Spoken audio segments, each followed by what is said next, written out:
Right now, your dog is doing something to your brain.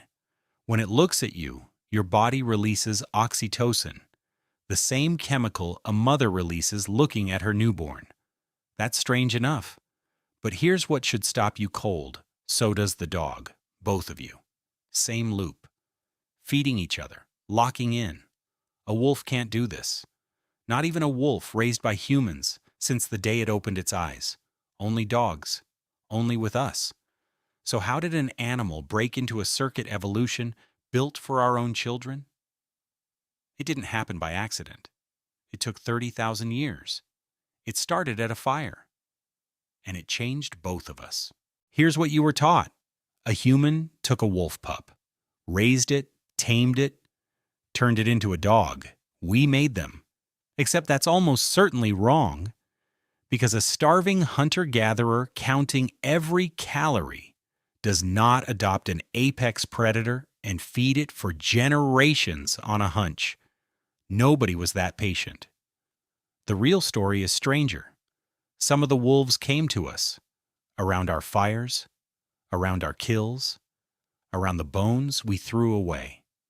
There was food, and the wolves who could get closest to the terrifying, upright, fire-controlling apes without panicking ate better than the ones who couldn't. They weren't tamed. They were selected by their own nerve. And here's what nobody expects. When you select an animal for one single thing, the ability to stay calm near humans, you don't get a calmer animal. You get a different animal. In 1959, a Soviet geneticist named Dmitry Belyaev bred silver foxes by one rule only. He kept the ones that didn't flinch when a hand came near. Nothing else, not looks, not size, just don't be afraid. Within 10 generations, the foxes changed. Floppy ears, curling tails, spotted coats, shorter skulls, stress hormones cut in half. He selected for one behavior. He got something shaped like a dog. Scientists still argue about how clean that experiment was, but the core of it holds. Tameness isn't a behavior you add. It's a change you trigger. And it doesn't stay in the behavior. It goes into the body, and it doesn't only happen to the animal. To understand what dogs did to us, you have to understand what oxytocin actually is.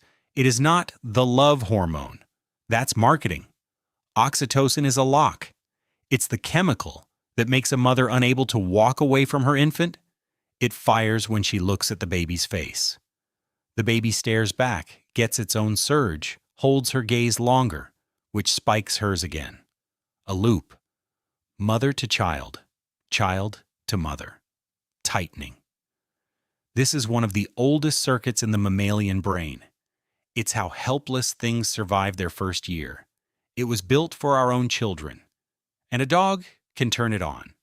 In 2015, a team at Azabu University in Japan published a study in Science. They put dogs and owners in a room, 30 minutes, then measured the oxytocin in both of them. The pairs that spent the most time in mutual gaze, just looking at each other, showed the biggest spike. In the human and in the dog, both of them, climbing together. Then they ran it again, with wolves. Wolves raised by humans, socialized, familiar, bonded. The wolves barely looked at all. They wouldn't hold the gaze. No loop, no spike. The circuit stayed closed. Somewhere in 30,000 years of standing next to us, dogs found a door. They didn't learn a trick. They didn't get better at begging. They found the channel we use to bond with our own babies. And they opened it. So when your dog looks at you and something in your chest goes soft, and you can't explain why, that isn't affection. That's a mammalian parenting circuit older than primates, firing on a species it was never designed for. You are not choosing to love it. You are being let in. So dogs got in, but this is where the story stops being sweet. Something changed on our side too, and the evidence for it isn't a study. It's a pattern. Look at how you sleep. Flat on your back, eyes closed, unconscious. 7, 8 hours, one unbroken stretch. No other primate does this. Chimps sleep in trees, in nests, high off the ground. Gorillas wake constantly, in fragments, never letting go completely. They can't afford to. The ground is where things eat you, and somewhere in our history, we came down. We started sleeping in the open, on the dirt, in the dark, deeply, which is either the most reckless thing a primate has ever done, or we had something watching the door. Nobody has found the fossil of the first night a human slept soundly, but we know this. Deep sleep is when the brain consolidates memory, prunes, repairs, builds, and the human brain grew fastest in the same window of time that dogs appeared beside us. Correlation is not proof, but it is one hell of a coincidence. We think we gave dogs a home. What if they gave us the first night we didn't have to be afraid? So here's where we land. We didn't tame them. They walked toward the fire. And the ones brave enough to stay became something new. And while we thought we were the ones doing the shaping, they were doing something to us. They found the circuit we saved for our children. They opened it. And they've been sitting inside it ever since, 30,000 years. Long before cities, long before writing, long before any of the things we think made us human. Before all of it, there was a fire, and a person, and something with 4 legs that decided not to run. And out of every species on this planet, every predator, every primate, every animal that ever watched us from the dark, only one figured out how to be loved by us the way we love our own.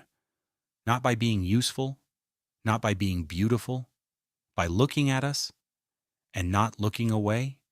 So tonight, when the door opens and it's already there, already waiting, already looking at you, and you look back and something in your chest goes soft, and you can't explain why.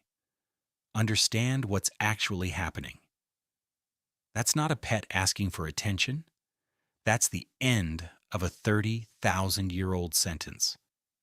And you're the one who finishes it.